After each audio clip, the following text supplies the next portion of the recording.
to my left is Professor Yasmeen Daifallah, who is Assistant Professor of Political Science at UMass Amherst. Her forthcoming book is provisionally titled Political Subjectivity in Arab Thought.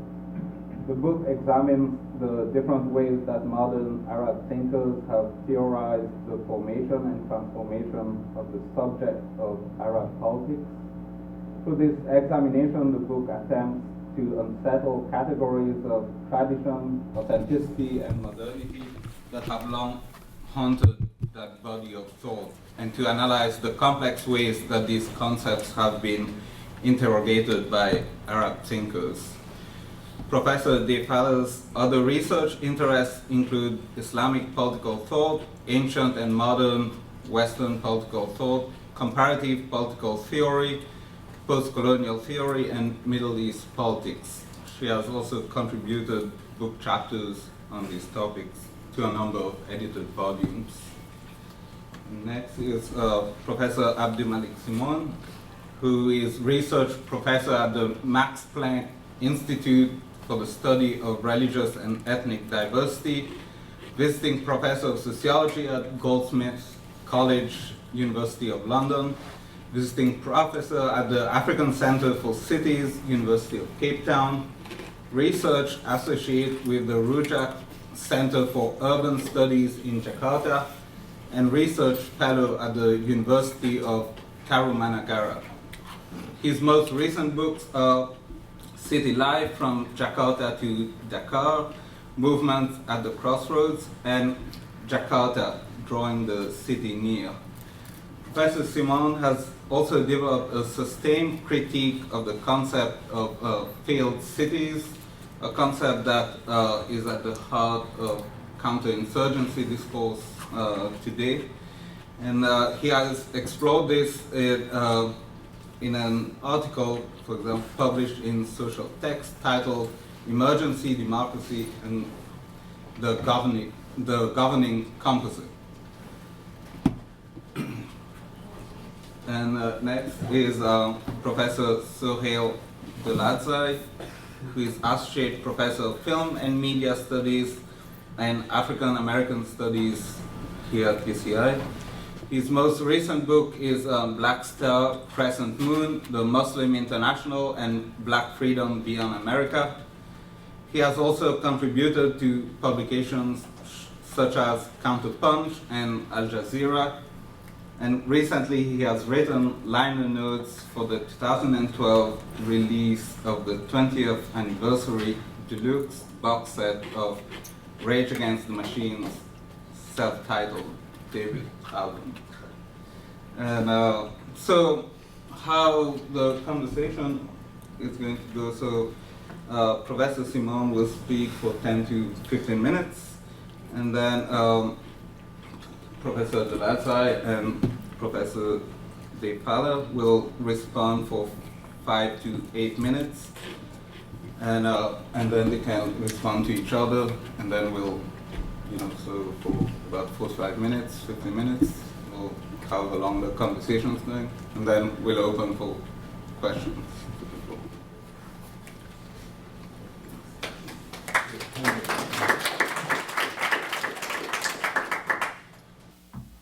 Okay, thank you very much for this opportunity. I just will have some more provocations than anything that it is at all coherent. Partly because I don't do that well with long flights anymore. And really what I'm going to do by sort of leaps and bounds are basically some notes of a project that I would like to do, a project that I'm sort of talking to several people now in terms of a kind of workshop or a kind of intersection in a way that tries to bring together things that aren't really brought together all that much, and one of which is what one could call sort of post-planetary theory, which is what my friend Ryan Bishop sort of called it at Transmedial the other week, which is basically sort of people working in media theory and post-anthropocentric theory, in speculative realism, in sort of that area, and bringing people and bringing this kind of thought together with sort of critical black theory, plus sort of theory about urbanities in the apparent South, or what the formal global South. And in some ways, those sort of three things haven't been really brought together all of that much. And I ain't gonna do it today, but somehow I'm trying to think of some notes, some provocations on the way to thinking about maybe how to do it. And so in some ways, I look at the sense Hortense Spiller's long time ago talked about sort of what she calls entire regions of experience, the surfacing and distension of details and gestures of everyday life, and its interchanges, its offerings, where nothing seems to be happening. Nothing seems to be there. So it's this sort of nothing seems to be happening, nothing seems to be there, which is in some sense what I want to relate to notions of the generic. And so I start with two what one could call almost grounded theological statements on the part of two associates of mine in Jakarta, Indonesia. And the first comes from a bus driver, Johannes, who says, in our district, we knew each other pretty well. We knew what to expect, and everyone knew that if they got too much out of line, they would get what was coming to them. People knew that they were in for big trouble if they were to steal and cheat or get violent, but what was always a little bit strange was the way in which people would do all of these little things that was just a little bit unusual. The way someone might stop someone in the middle of the street they didn't know and simply tell them a little something about something taking place somewhere else, or the strange way they might decorate their door, or the way they might walk the streets in the middle of the night looking for God only knows what, or the way they might invite total strangers to sit and drink coffee with them in front of the house. We always knew where we always knew where we were living, but who knows for sure where we live.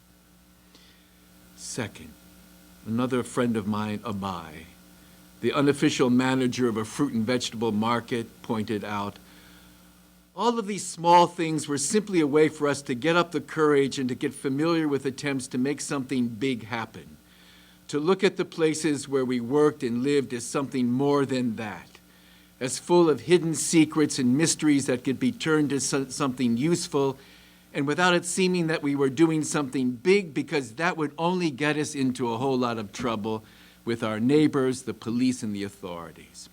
There is that American expression about living large, and we do that, but you keep your head down, stay close to the shadows, and act like you know all the small details of the places you have never been and probably will never be.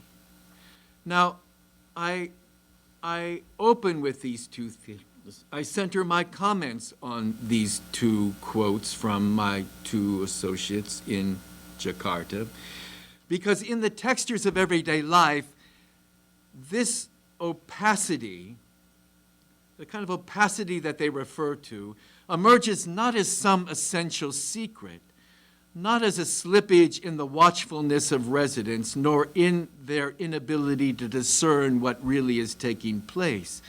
Rather, something is always detached. Something is subtracted from what passes for a normative orientation. confidence needs to be established as to where persons are operating. You gotta be confident. You gotta know. You gotta act as if you know where you are and what you're doing. Just as they always need to exceed whatever that location of confidence seems to be, while not acting as if they are actually living beyond it. So operational space here is an act of some kind of indifference to empirical realities, control, and locational context. At the same time, these always must be kept into view. So there's something around the notion of indifference. Indifference that doesn't mean that you don't act confidently about knowing where and who you are, but also knowing that that's not exactly where you are, really.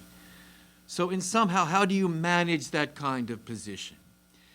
And so on the one hand, just take a neighborhood and imagine all the actions and everything that takes place simultaneously at any given time in that neighborhood. No one situated in this neighborhood or outside of it can possibly be aware of all the occurrences that take place within it. What they can be aware of, as well as the kind of impacts they can register amongst them, the impact that each has upon each other is largely a matter of the infrastructure available to them. What is it that is between us? What's between us? What is it that's between us that in some ways leads us to each other in a kind of way that we can locate and know about? For this infrastructure provides specific ways of witnessing or sensing what the intersecting trajectories of force bring about. Infrastructure establishes specific channels of interaction among these occurrences, specific trajectories of impact. As a result, what we come to know and feel and be is largely a matter of this infrastructure. But force, all that stuff that takes place in that neighborhood, always exceeds the bounds that are placed on it. It leaks, it radiates, and affects in ways that can't always be anticipated and controlled. Thus, any of these occurrences can ramify across each other, affecting and being affected in ways that exceed whatever infrastructure is available. So volatility becomes a default position, and in this sense, infrastructure is always built upon turbulence, not solid ground. And this turbulence may largely be constrained, but it don't go away. It's always there, as if nothing really happens. And that nothing really is a generic condition, indifferent to the absence of an event. Okay. So in some sense, all that is happening is in some sense the nothing that really happens. So the real is something that's always somehow apart in a way. It's nothing that really happens, but yet it is real at the same time. So in some sense, in urban existence, which has to deal with this, so what happens is that when we try to manage the footprints of our existence and the new densities of implication for anything that takes place within cities, efforts are made to calculate the probable impact of specific scenarios upon present conditions, to find ways of calculating what money and materials and genes and codes and buildings and forests and blah, blah, blah and have to do with each other. That is to have something to say about contingencies of all kinds. So as we set more and more elements in relationship to each other, then a larger plurality of eventualities is created. And in this larger eventualities, we create a milieu populated by strange creatures, hybrid entities and agents that may be alive, may be dead, maybe we don't know, new forms of transmission and conveyance that are not searchable or are always changing their course.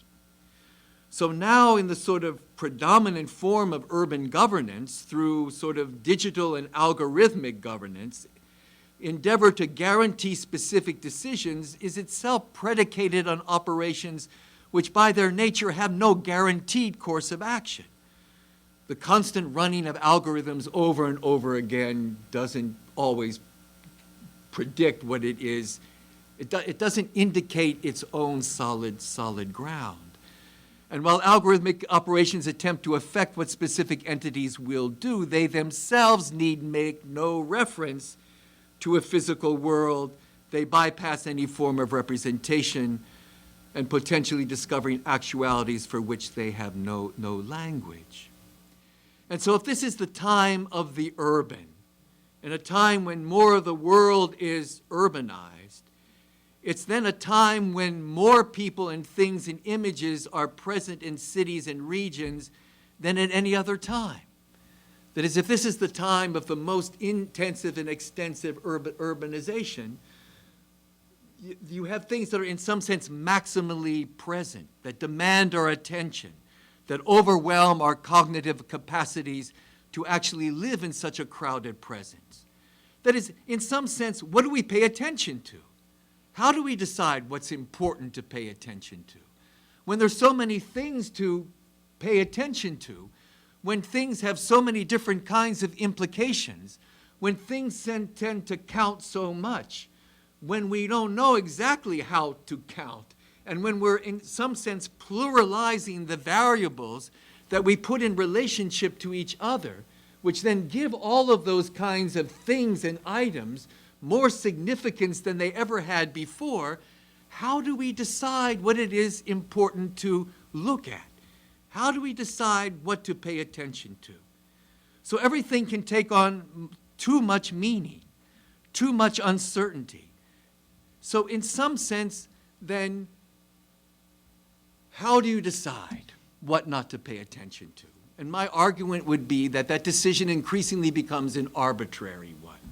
And when it becomes a kind of arbitrary one, it means that things are expendable, and expendable without any particular reason for them to be expendable.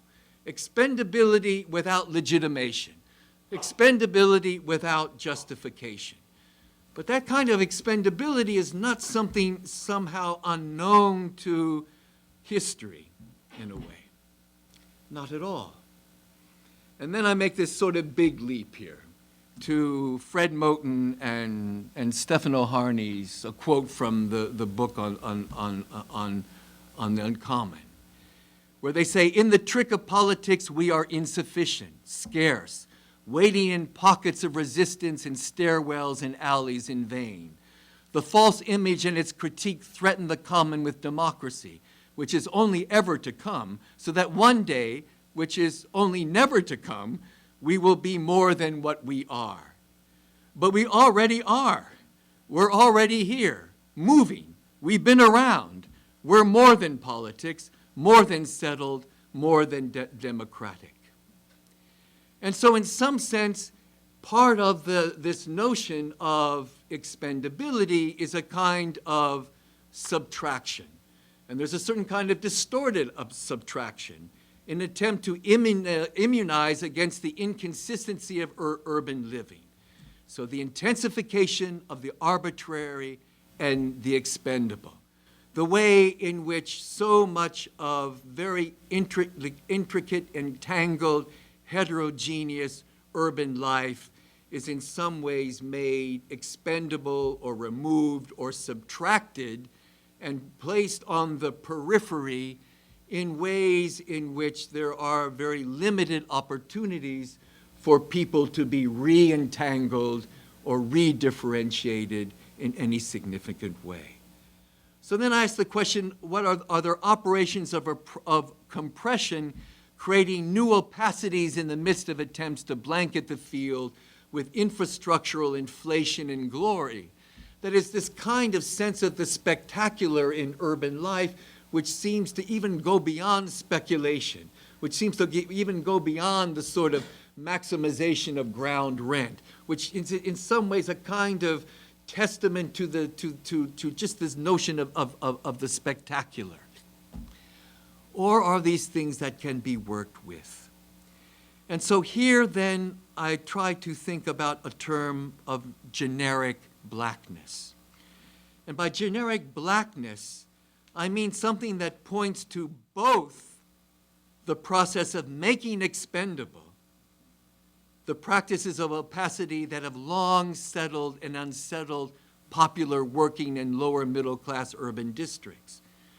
That is, I mean, you know, when I say that in some ways the arbitrary expendability without legitimation, without justification is not new to our history, Blackness was always in some sense the locus through which such expendability could be made. But in some sense, what I'm saying about generic blackness is a kind of process that don't necessarily just belong to black people, but in some ways is in some sense the kind of getting rid of practices that have largely operated under the radar as a way in which different kinds of people could make city life in ways that didn't necessarily have to be within the grain of the predominant forms of visibility. Because after all, when we talk about property and private property, property regimes are more than anything a kind of way of visualizing the possible. It is a mode of visibility. So all kinds of uses of land which are not in some sense privatized or propertied also become a kind of mode of witnessing and visioning and seeing that doesn't necessarily have to go in the grain.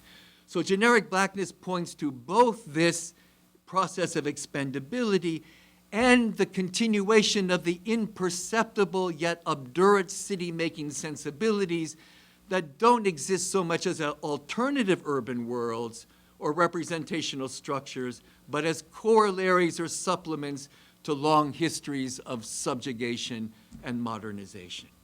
So generic blackness is a region then, a region in the sense of what I started with the reference to Hortense Spillers, then of the uninhabitable. It is not a place where people reside. It is not a place that can be known. It is not a project waiting to be realized. Rather, it points to the uninhabitable in all that exudes itself as exemplarily inhabitable and extracts what has long been viewed as uninhabitable, the slum, the wasteland, as materials that can be used to enact a different sense of home. It isn't asking for, in some sense, to preserve the slum, to preserve the wasteland. It doesn't set up the slum or the wasteland as a model, but as something from which materials can be extractable to create something that might be different. So all of those forces of making the urban that can't be grounded into a clear project of self-furthering, all the errant and unbounded forces that have nothing to do with the survival of residents with the city are then black-boxed within blackness. So generic blackness is both the black box of unfathomable operations and the space of the middle passage, the space of the conversion of blackness into those without subjectivity who in the history of the Americas prior to manumission recuperate spaces of individualized maneuver largely through an interweaving of the body with multiple species of the plantation's surrounds.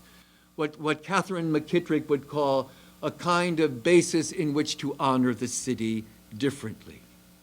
So then finally, once urbanized then, black bodies have been settled in the oscillation between their own long-term experiments with using space as a means of configuring collective life and the institutional attributions of their individual insufficiencies.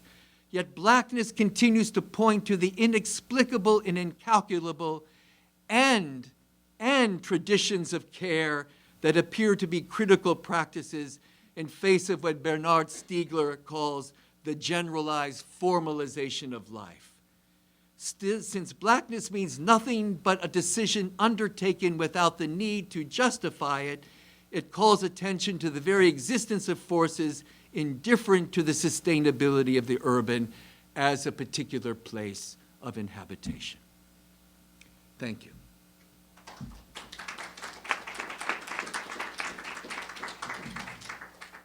one of the things that, two of the things that really resonated with me in the comments you had to offer was this notion of an infrastructure of turbulence, which I will use to kind of dovetail into the scene that I'd like to set up for my provocative comments.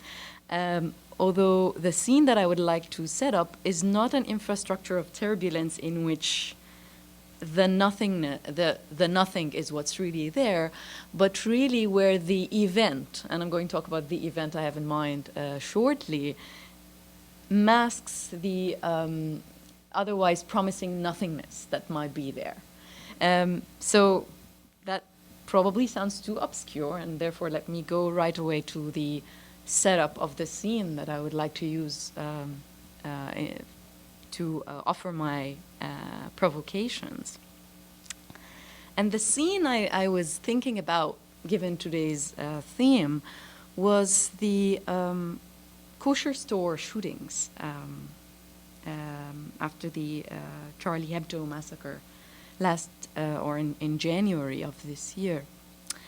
The kosher store shootings, I kept thinking, serve as an insightful lens, in a way, at the questions that I wanted to raise. There we had the kidnapping of the supermarket's patrons, the eventual shooting of them, and of 4 of them, and the injury of 11. The story that we are being told by that person, Amedi Coulibaly in this case, had maps indicating the locations of Jewish schools in his car, and that given his particular choice of target, he has meant to terrorize particularly the Jewish population. Curiously, upon introducing to the patrons whom he kidnapped, the 32-year-old Coulibaly, who's been born and raised in a suburb of Paris, we're told, and who has hitherto been known to the police as a bank burglar and drug dealer, is supposed to have declared, "I am Amedi Coulibaly, I'm a Malayan and a Muslim, and I belong to the Islamic State." Coulibaly's kosher store victims included 4 people, 3 of them of North African descent. Indeed, one of those killed was 21-year-old Khattab, a Tunisian student in France, so this guy is really Tunisian, and the son of Tunisia's chief rabbi. Popular pictures of Khattab on the internet include those of him at the eve of the Tunisian revolution draped in a Tunisian flag and his kippah, as well as another with him boasting his blue thumb after having voted in the first post-revolution elections in Tunis. Khattab was clearly a proud Tunisian. His family could have well migrated to Israel or France during the 50s or the 60s, but they chose to stay. The same could perhaps be said of the 2 other North Africans whom Coulibaly shot. After all, out of 300,000 North African Jews who chose to leave to Israel in the wake of the Algerian-French War, these 2 people whom we know, they or their parents, have migrated to France in the 60s, chose to go to France instead. So what do we have here exactly? We have a black Muslim French man shooting 3 brown North African Jews in Sarcelles. And here's the site that, the urban or the peculiar urban site we're talking about, a modest Parisian suburb, which was built by the French authorities in the 50s or the 60s exactly in order to be populated by the North African migrants, both from Jewish and Muslim descent. It's 2/3 North African, 1/3 being Jewish and 1/3 being Muslim. What questions does this picture of multiply racialized figures marked by their blackness, their brownness, their Jewishness, their Muslimness, so to speak, raise for us? What questions or provocations do these raise? For me, these shootings raised multi-layered questions about the historicization of racial religiosities, the phenomenology of race religion. What does it feel like to be a French urban, or rather banlieue or suburban Jew from North African descent, or alternatively Muslim of sub-Saharan or North African descent, and the anxiety surrounding them. The question of history. What specific practices and discourses, I kept thinking, produce our prejudicial attitudes towards race? Now, race and postcolonial theory teach us that there is no single conception of the experience of race or racialized religion. They are as varied as their specific histories and locales are. To go back to this example, or to this particular setup of Sarcelles, this modest suburb of France in this particular case, we also need to go back to the treatment of Jews and Arab North Africans during the French colonization of Algeria, Tunisia, and Morocco. For example, we have granting citizenship to Algerian Jews in 1870, privileged French education to the Jews of Morocco in order to help emancipate and civilize the Oriental Jew. Notice here the double racialization of the Oriental and the Jew, or the Jew being Oriental in this case as well. And the rapid integration of North African Jewish migrants into France in the 50s and the 60s with citizenship, subsidies, and inclusion in extant communal structures of a deeply hurt, but by then relatively solid Jewish community in France in the 50s and the 60s. This situation, of course, is different for the North African, or maybe even worse for the sub-Saharan African, who arrived to post-colonial France with no language, or very little language, no French acculturation, and definitely no passport. For them, no citizenship, no subsidies, no effort to integrate to French society, but an overall sense of suspicion about the instability that they begot. Now, having divided them to rule them effectively once in North Africa, post-colonial France now continued its divisive practices in the metropole, usually housed in close proximity to each other, which is what we see in Sarcelles.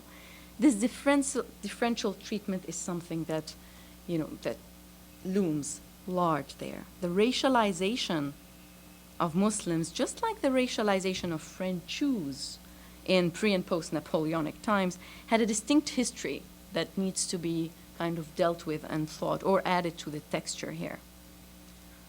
The second set of questions that this raised for me as well was the phenomenology of race. What does it, or in this particular case, of a racialized religion, what does it feel like to be a North African Jew in France? What does it feel like to be a sub-Saharan African Muslim in France? Frantz Fanon once famously asks and teaches us about what does it mean to be a black African man in colonial France, and also what does it mean to be an Algerian Arab in colonial Algeria, right? Today, we might well ask ourselves, what does it mean to be a young African in Ferguson, Missouri, for example? I don't know if you heard today, but there's a Justice Department report that just came out about correspondences within the police department, like within the police departments in Ferguson, Missouri, exchanging caricatures about black people, and also including extremely racist language. So there is an experience, and this is before the shootings, not after the shooting of Mike Brown. So what we're talking about is the experience of being there, of the phenomenology of that. What does it feel like to be a migrant in post-colonial France?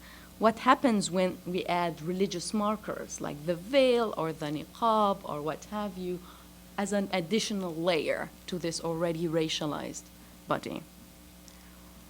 The third and last set of questions that this also brought for me was the projected anxieties.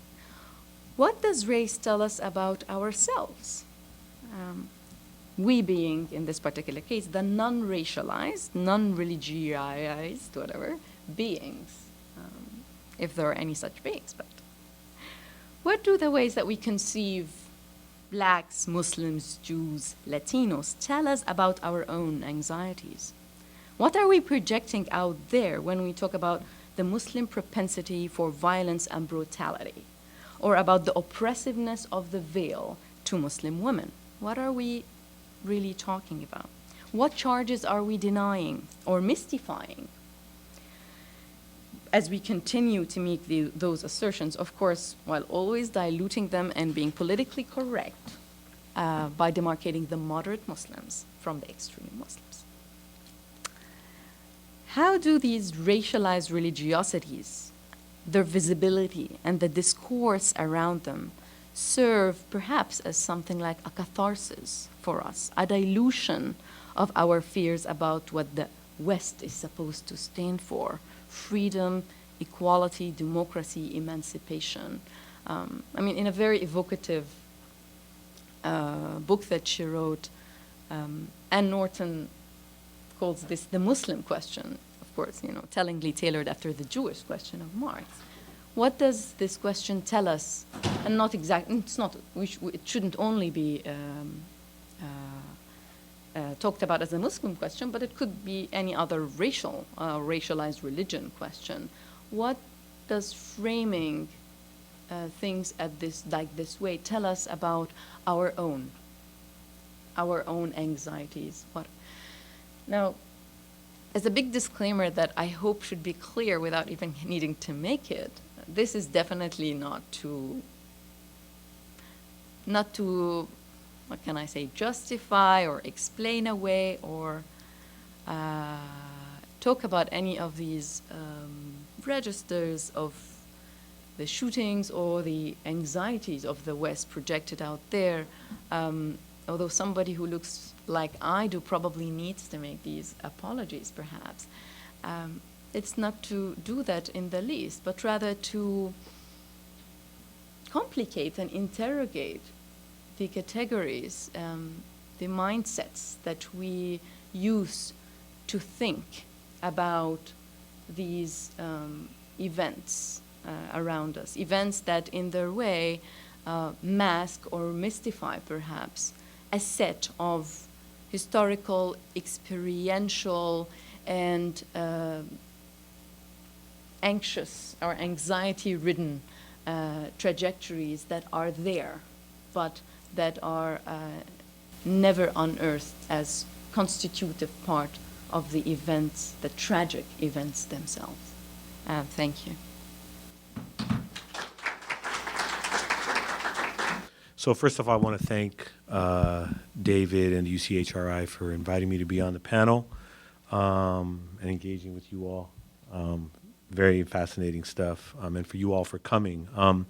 I guess what I want to talk about is some of the stuff that, in terms of my comments and I guess provocations that come out of kind of work that I've done, but kind of the work that I'm moving toward doing,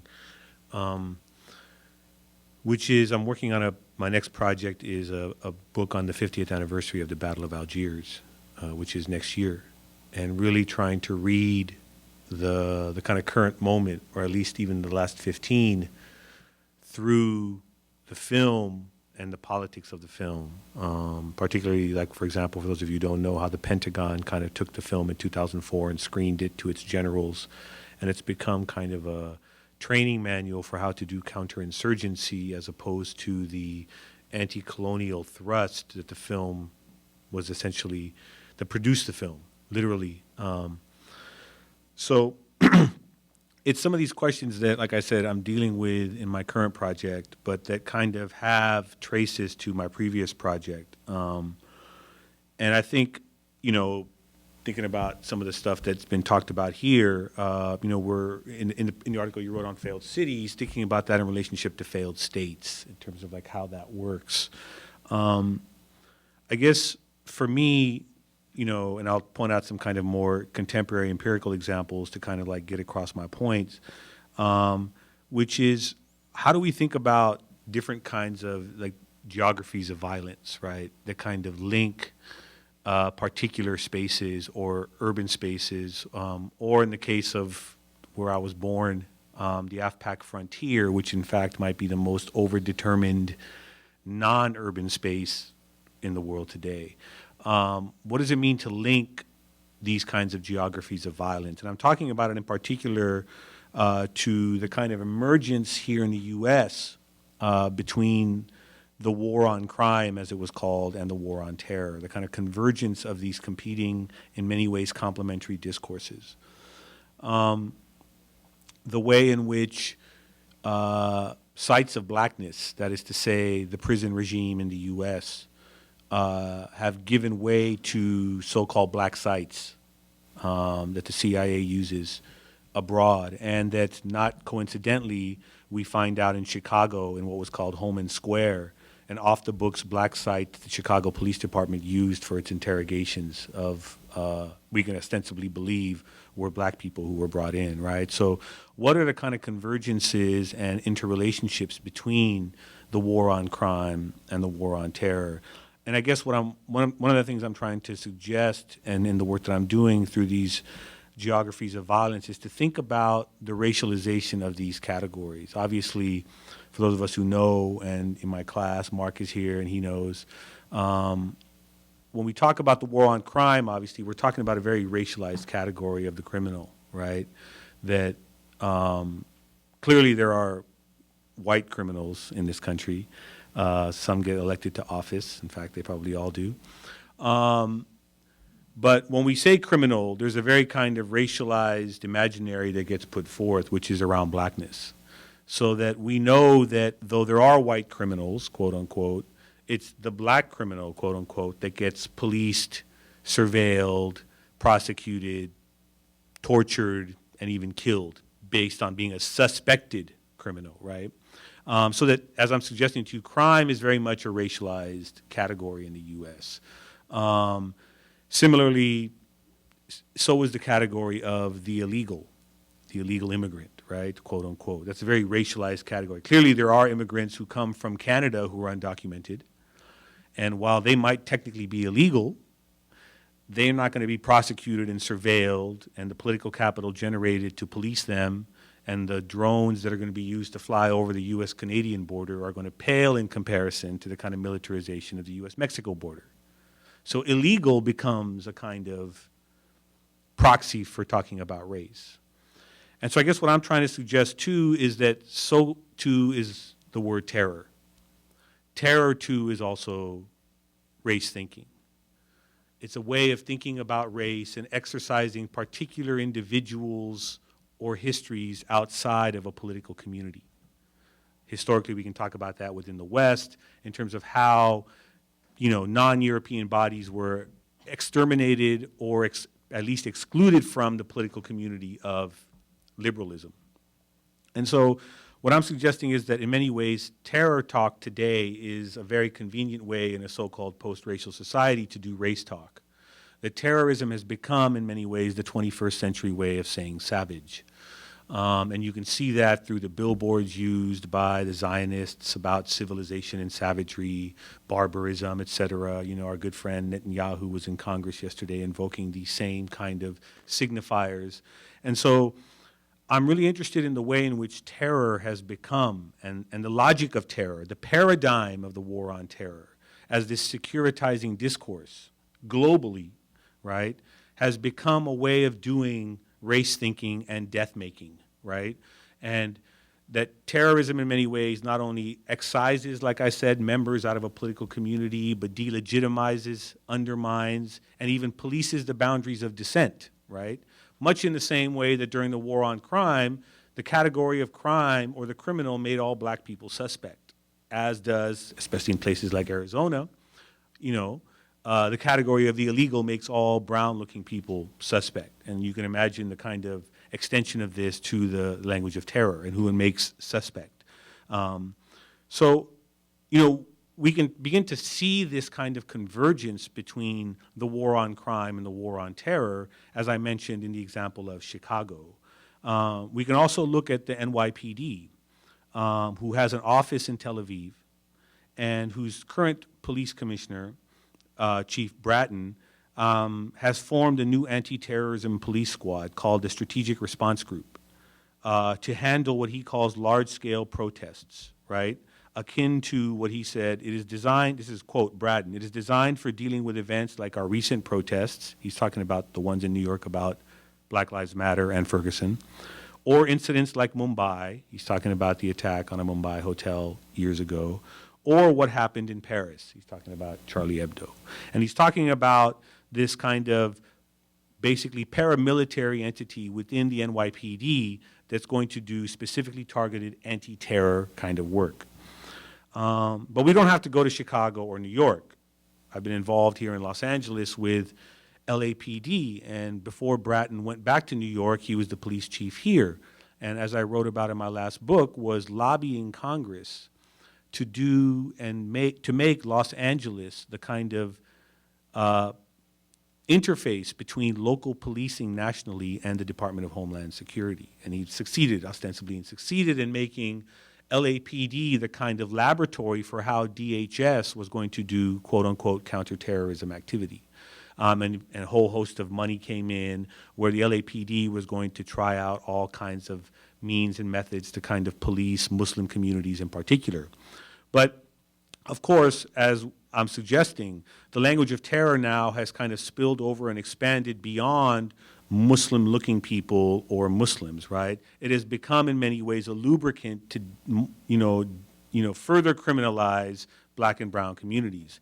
So I'm thinking in particular in Los Angeles about Special Order 1 and 11, which are under the banner of Safe Cities initiatives, but are used to kind of target and, further criminalize black and brown communities. And the language to use under, the language for Special Order 1 and 11 is a language that's being used around security and counterterrorism, right? And so now you have ostensibly non-Muslims being subject to anti-terror and counterterrorism laws. And so, as I talked about in my last book, the way in which, for example, the LAPD has been training with the U.S. military abroad, and the way in which the U.S. military comes to Los Angeles to train with the LAPD, right? And, Bratton has talked about and been very vocal about, the need to learn how to do house-to-house sweeps in Los Angeles, and the United States more broadly, and how police need to be trained for an emerging terrorist threat, right? And so I'm interested in kind of this convergence and kind of what it means for the kind of geographies of violence that are taking place, and how, in particular, the ruling paradigm of terror, in particular, has become the predominant way of kind of generating the political capital for the further criminalization of black and brown life in the United States. I think it's important for us to be, and in my work, trying to tease out the implications of this, because Tariq Ali wrote a recent piece, which I think is really interesting in light of the countering violent extremism stuff that's been going on in the White House, the CVE programs that the Obama administration is trying to put in place, and a whole host of other measures that ultimately are trying to police the boundaries of, in particular, Muslim dissent, but dissent more broadly. And he talked about, Tariq Ali did, this notion of, there's this kind of fear within kind of the language of the political now about the extreme right or the extreme left. And I thought it was really instructive how he talked about, the danger of the extreme center, right? That we don't talk about the way in which capital, white supremacy, patriarchy, heteronormativity are tied to or seen as normal, right? So that this isn't seen as extreme. The settlement known as Irvine, right, is not extreme. Right? This is life. And the extremists are those bodies, the unruly bodies that are deemed threatening to the norm, this normative center.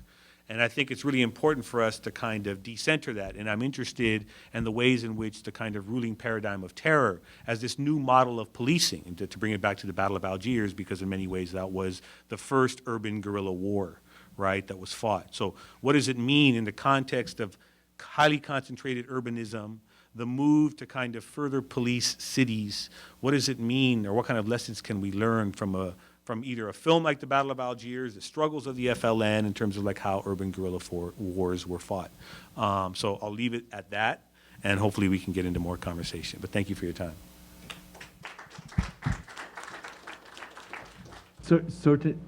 Certainly our working notion of infrastructure has gone beyond, the wall, Sure. the table, your phone. Obviously, the kinds of mechanisms through which we witnessed and are seen, are counted or are not counted, are assessed or not assessed. That is that world that is between us. I mean, when we ask the question, what are we able to do together? What is it that we can do together? Well, we can only answer that question if we, in some sense, know what it is between us. And as that stuff that's between us gets more and more complicated and also more and more ephemeral in some ways, it's not just these chairs between us, but there could be a whole bunch of other stuff which affects what it is that we can do together. Sure. And if you look at the particular kinds of technologies of policing, Right. of course that gets in the way. And it gets in the way at times that do I dare say anything to you, because between us is all of this stuff which might be taken out of all kinds of context and my intentions and everything, which make it difficult for us to do anything together. So of course that's part of the infrastructure. All I'm saying is that in any context, there are a plethora of stuff that is happening, of expressions, of talk, of feeling, of affect, of gestures. And although policing mechanisms have a kind of optics which may be able to try to capture that in their entirety, there's always something that seems to be excessive of that. That's when I say that all infrastructure is somehow built on a kind of volatility and a kind of turbulence. And that, of course, the policing technology does become part of that elaborate infrastructure. But there's always something else that leaks, that spills over, that's more. And that moreness, we may not be able to see, we may be not able to taste, we may not be able to do anything with it. That's why I said, in some sense, it's the sense of nothing happening in a way. Nothing happens, but it is it in some sense real. Right.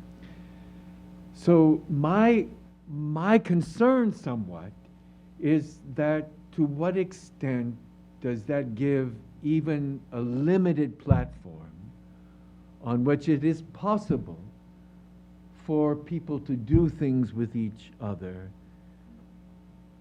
in a way that is aware of all of the policing and framing and racializing mechanisms, but somehow is indifferent, has a kind of indifferent to it. Because when you say feeling, what does it feel like to be such and such and such? What does it feel like to be, a Malian woman in Sarcelles who is sort of like wanting to get on with things, but has to negotiate a whole kind of complicated relationship with her family, with her extended family, with her friends, with other. What does it feel like? And those feelings are really important and significant. But at the same time, what does it also mean to be indifferent to all of that? Is there the possibility to be indifferent in the way in which the two interlocutors that I open up with sort of say, listen, we know the deal, but there's a certain thing left over to which we are in a way indifferent. I mean, why is it that, and to me, that there are whole long histories of experimentation, and it's not just in some ways that we want to get rid and to control the threat of black bodies, but we want to get rid of all of the kinds of collective experimentations that those black bodies engaged in while being expendable. I mean, I'm interested in wanting to know all of the, when Mary Patil writes about in her new introduction to the Black Metropolis coming out, of that whole sort of sense of Chicago during the between war experiment. Here was one of the most important urban experimentations ever to take place in this country, but systematically dismantled. And so you get rid of then Robert Taylor housing, Cabrini Green, but Mary talks about all of these black households who continue to come to Robert Taylor houses, destroyed, having picnics on the site of Robert Taylor housing because somehow that place was, there is in some sense within the major metropolitan areas of the world, even subject to more intense policing and framing at any other time, which don't necessarily get on with it. Get on is too blunt. But there is the continuation of some kind of indifference that allows the kind of a continuous updating and renovation of some kind of form of collective collaboration. Right. And my worry sometimes is in the excessive detailing of the framing and the infrastructures of policing, that somehow that gets occluded. But maybe that's a good thing, because maybe we shouldn't pay all that much attention to it, because if we start paying all that much attention to it, the very kinds of stuff you're talking about is going to start paying too much attention to it. So in some ways, this kind of opacity is both, it's a conundrum. It cuts both ways. Thanks to everyone. Thank you, everyone.